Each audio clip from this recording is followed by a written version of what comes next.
Parliament and all its members what the position is in terms of the First Minister, now that there is not a special panel with Sir David Steele having resigned, Lord Steele having resigned, and Sir George Reid having resigned, because there is an issue here that today the First Minister, every parliamentarian expects and should give honesty and integrity with any answer that they should give. And the reality is, today, the First Minister has either wilfully misled this Parliament or has unintentionally misled this Parliament, because he has said that the euro will not be obligatory for Scotland upon European membership. It is on independence being declared. I think you've made your point, Mrs Eadie. It would be obligatory for the European Union to have us join the euro. That is Mrs Eadie, please sit down. Let me say two things. I am sure that the member did not mean to accuse the First Minister of wilfully misleading the Chamber, and I would ask you to reflect on that.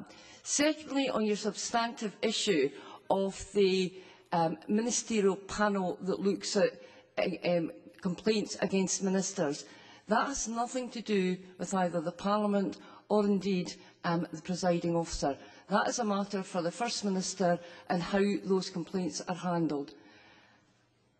First Minister. Ms Eadie, can I point out that the panel does exist and consists of two distinguished former Lord Advocates, Salish Angelini and Lord Peter Fraser. I just hope that, given that panel is in existence, that the Labour Party will now accept the findings and rulings of that panel, which unfortunately they were not prepared to do when Lord Steele and his colleague George Reid were presiding over it in the last Parliament. I thank the First Minister for clarification. Mrs Eadie, is this a further point of order? Ask you for guidance then, Presiding Officer.